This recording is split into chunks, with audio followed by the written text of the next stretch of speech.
This feeding is automatic. That means when the hopper here is no material, then the feeder will start feeding like this.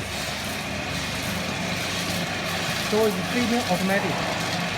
There is also one hopper here with vibrator, and they feed into the hopper, elevate the V elevator into the hopper there for the sugar.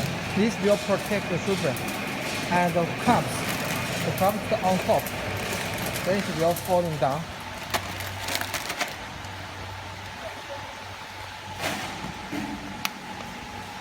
This is the shipping tubes, and totally we have two.